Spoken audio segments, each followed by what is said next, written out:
Sorting is the process of rearranging items so that they are in order. Personnel records may be sorted alphabetically or by social insurance number. Hockey players may be ordered by lifetime goals scored. This film presents and compares 9 different sorting techniques, or algorithms: 3 insertion sorts, 3 exchange sorts, and 3 selection sorts.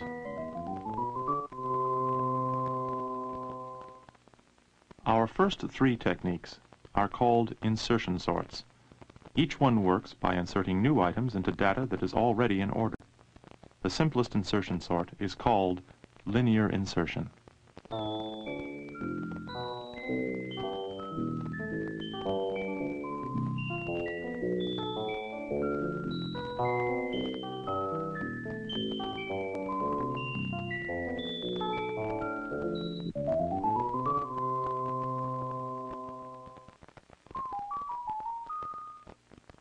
The linear insertion sort compares the first 2 items to see which is smaller and discovers that they are already in order.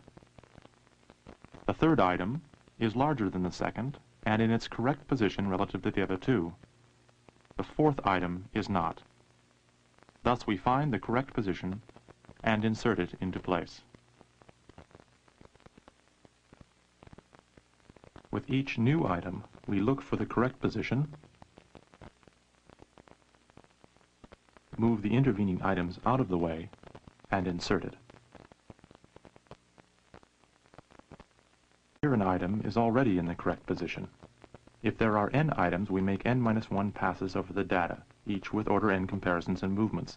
Thus linear insertion is an n-squared sort. Now let's try this again with more data.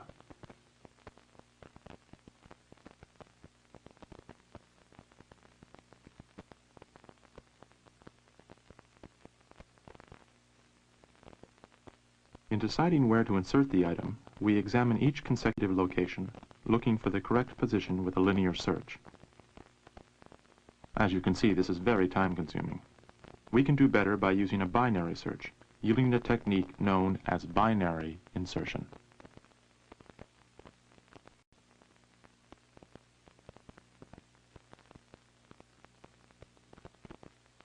Binary insertion first divides the search interval into 2 and discards half of it.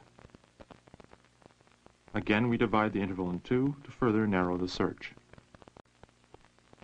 We divide again with a third probe, discover the correct position with the fourth probe, and insert the item.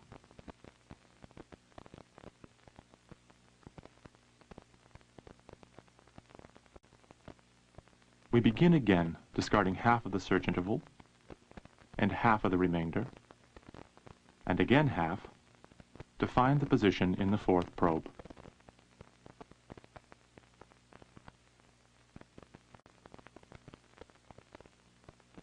Thus the number of comparisons is usually reduced, although not always, since here linear insertion would have been faster.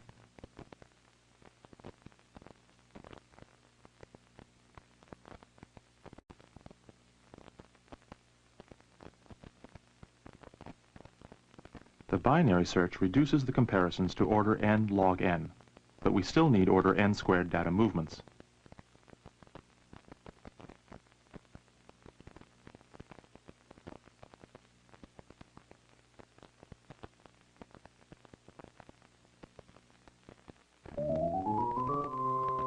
To reduce the number of movements, we use a method invented by Shell.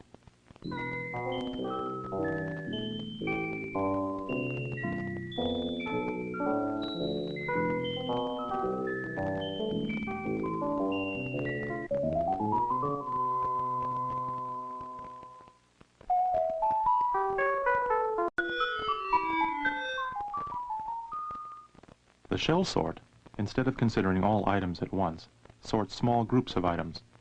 We start with groups spaced widely apart, in this case, every 5th item. We do a linear insertion on the first group, and on the second, and on each subsequent group. Notice that each movement takes an item 5 positions towards its ultimate destination instead of only 1 position.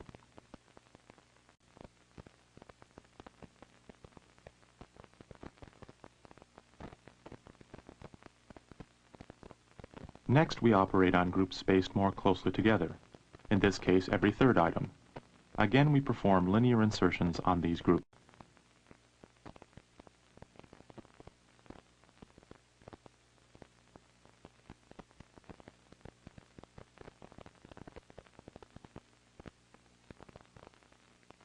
The final pass is also a linear insertion sort.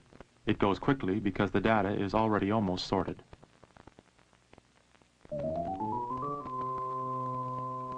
But it is not obvious that the Shollsort is faster than the other two methods, and if it is faster, how much faster? So let us run some experiments and see. Consider the three techniques on n randomly selected data items, where n ranges from 10 to 500. First, consider the number of times we compare two items to decide which is smaller. The number of comparisons for linear insertion grows as n squared. For binary insertion, as n log n. For the Shollsort, approximately the same as n log n. How about the number of times items are moved to get them into their correct positions? In linear insertion, the number of movements grows as n squared. Binary insertion makes the identical movements. The Shollsort, however, yields a significant improvement. Total computation time is a function of both comparisons and movements. We have coded the algorithms as similarly as possible in the C language on a PDP 1145 computer. Linear insertion is clearly order n squared. Binary insertion yields a slight improvement. The Shollsort yields a significant improvement.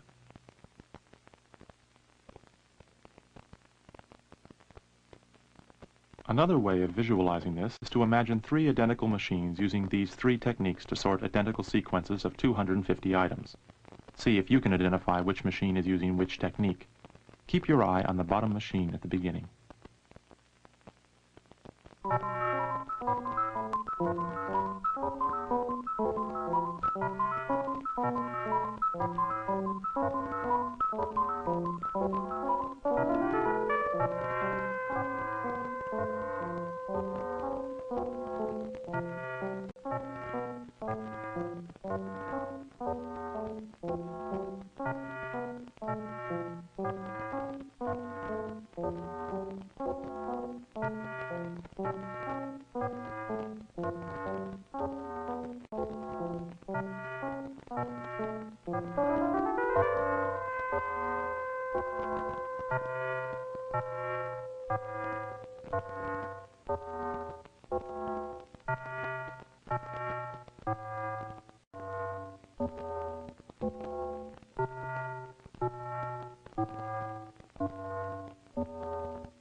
Our next three techniques are called exchange sorts. Each one works by exchanging pairs of items until all items are in order. The simplest exchange sort is called the Bubblesort, a method whose fame exceeds its virtues.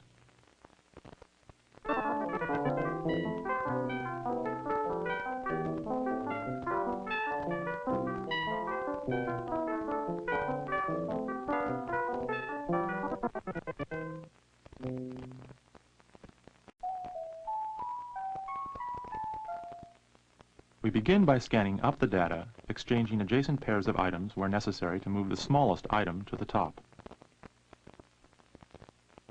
We scan the remaining items, performing more exchanges.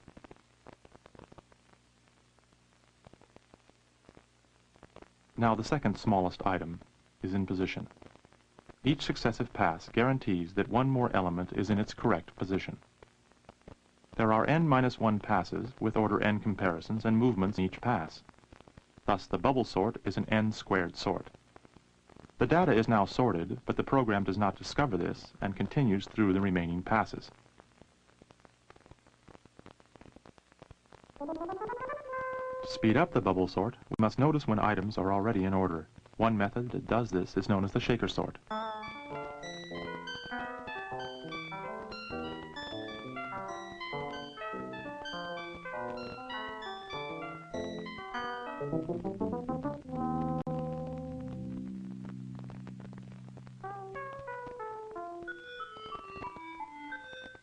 The Shakorsort, just like the Bubblesort, first moves the smallest item to the top.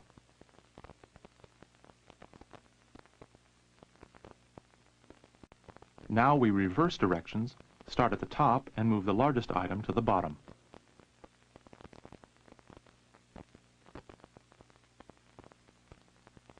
We alternate forward and backward passes like a cocktail shaker.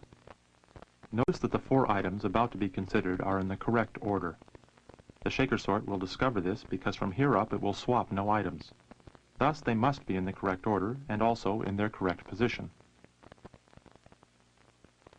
The Shakorsort is better than the Bubblesort because it transports large as well as small items towards their ultimate destination, and because it takes advantage of order in the data. But even better is the best of the exchange sorts, the Quicksort, invented by Hoare.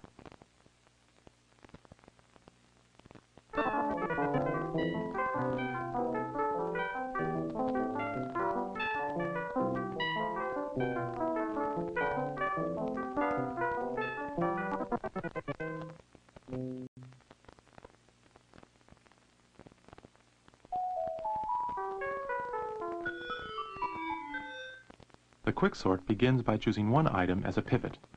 It will rearrange the sequence to separate all items smaller than the pivot from all those larger.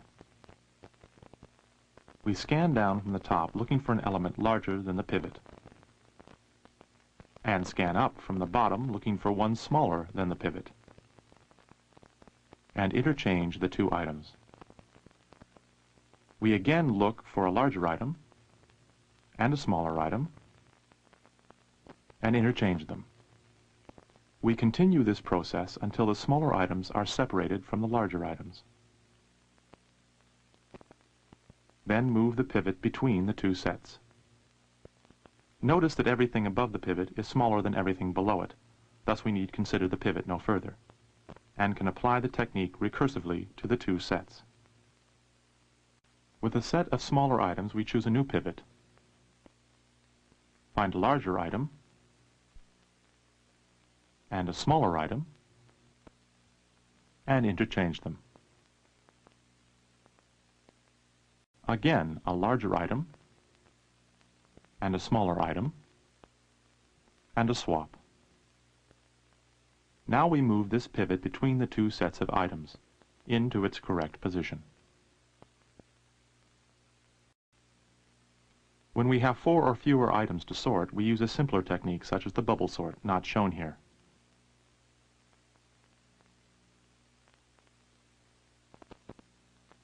Now we begin again on the set of items larger than the original pivot.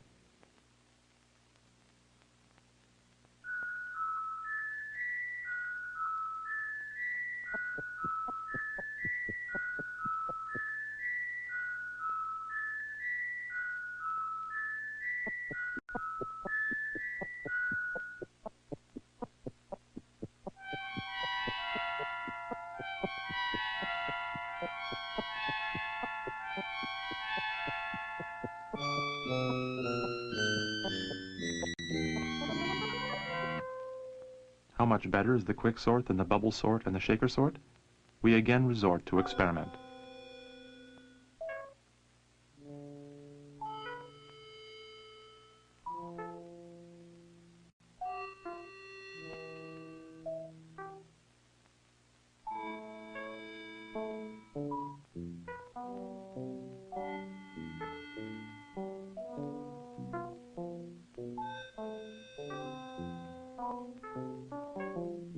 The number of data movements for the Shakorsort is identical to those of the Bubblesort because the exact same exchanges are done, albeit in a different order.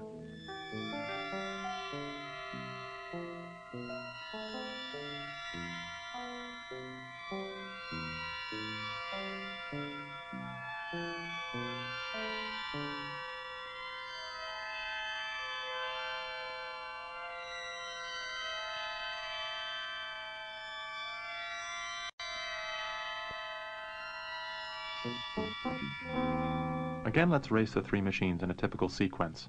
One will use the Bubblesort, one the Shakorsort, and one the Quicksort. Can you tell which is which?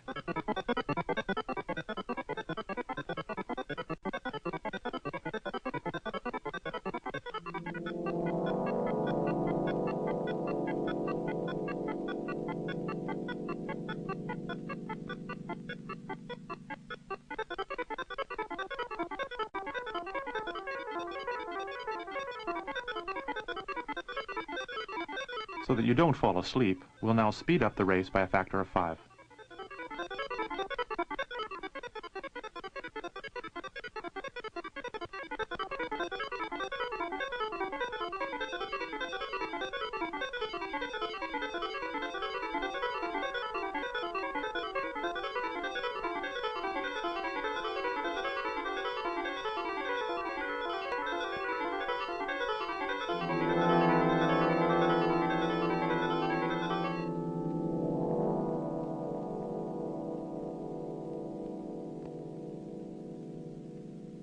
Our last 3 techniques are called selection sorts. Each one works by successively selecting the smallest item, then moving it into place. The simplest selection sort is called straight selection.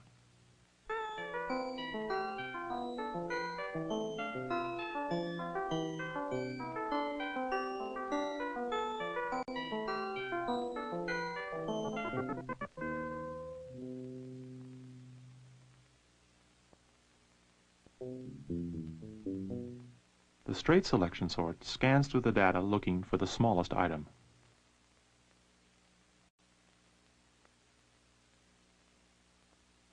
And moves it into the correct position. We then look through the remaining data for the next smallest item.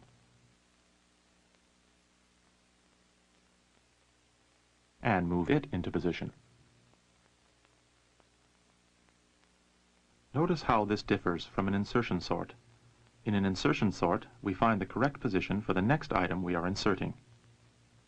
In a selection sort, we search through the entire sequence for the smallest remaining item.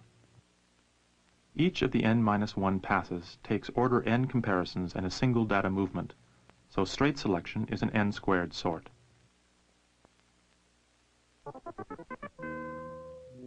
To speed up the selection sort, we organize the data into a tree and apply a technique known as tree selection.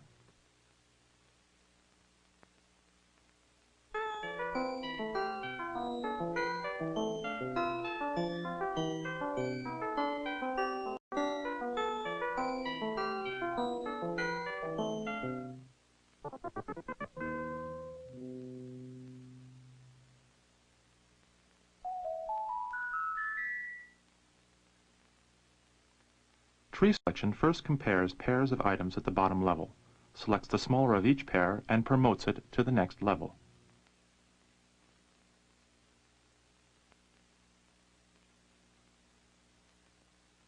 We now compare 2 items that have been promoted and select the smaller of the pair.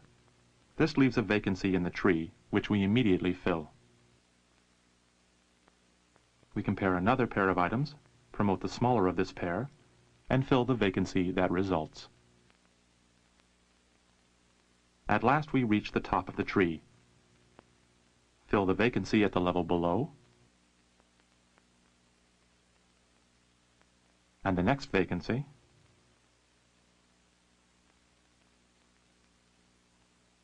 and output the smallest item. We can now select the second smallest item, fill the resulting vacancies, and output it. Each successive pass outputs the smallest remaining item.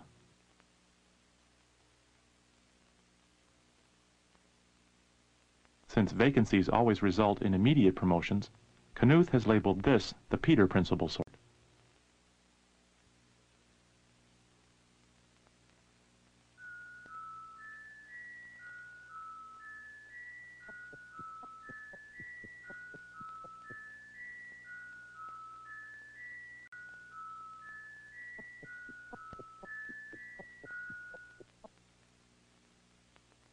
Because each pass examines only one branch of the tree, tree selection is an n log n sort, but it uses 3 times as much storage as straight selection, space for the original input data, for the body of the tree, and for the output data.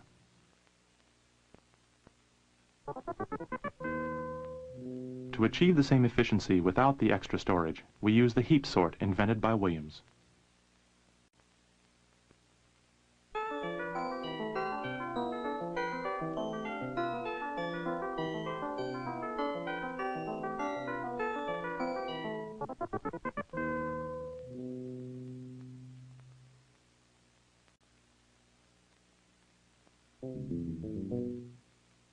We organize the sequence into a tree in which the first item, the 3, is at the top, and the last item, the 4, is at the bottom right.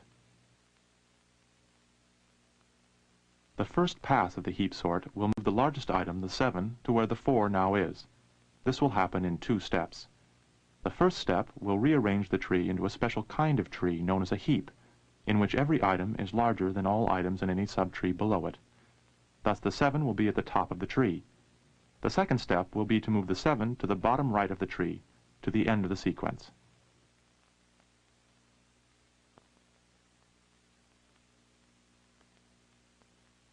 We first make the right subtree into a heap by moving its largest item to the top. We make the left subtree into a heap by moving its largest item to the top. To make the entire tree into a heap, we make the top subtree into a heap, and then fix up the left subtree to again make it into a heap.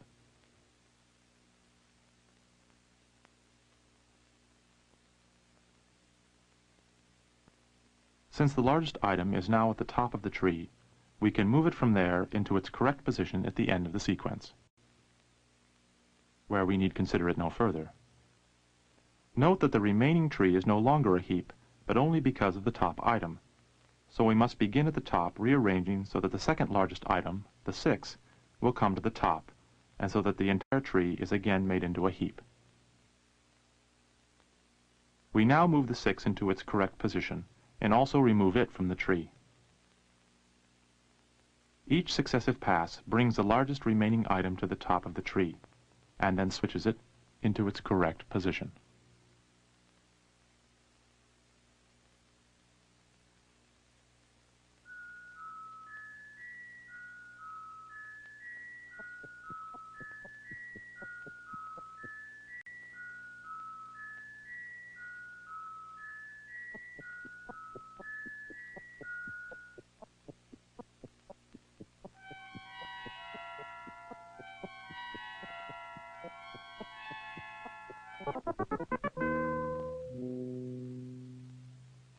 Again, let's resort to experiment to evaluate the algorithms.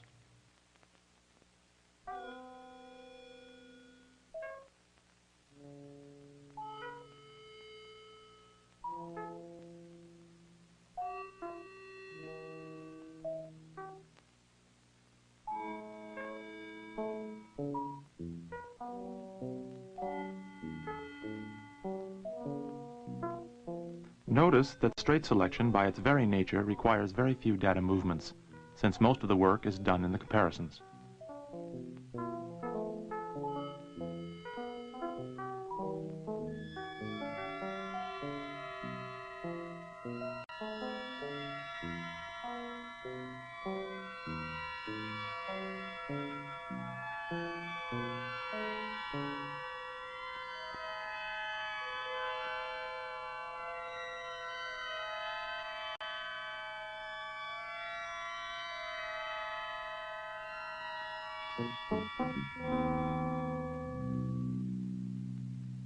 And here we go again, with straight selection at the top, tree selection in the lower left, and heap sort in the lower right.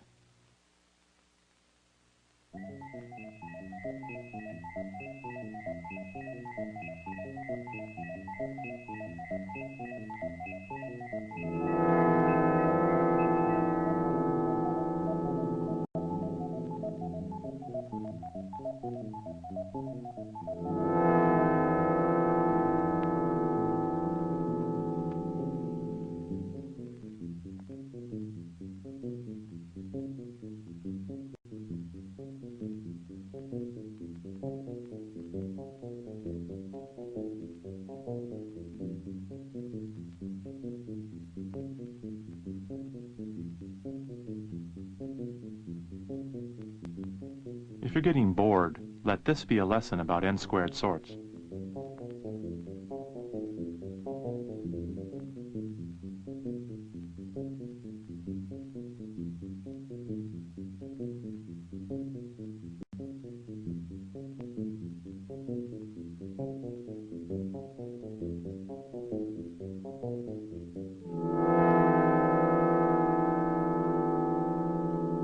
To conclude, We observe all 9 algorithms, each with 2,500 identical data items. So that everything will fit, we represent each item with a dot, its position by its horizontal coordinate, its value by its vertical coordinate. Thus, unsorted data appears as a cloud, sorted data as a diagonal line.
We won't show you the whole race, because it would take another 54 minutes for the Bubblesort to finish.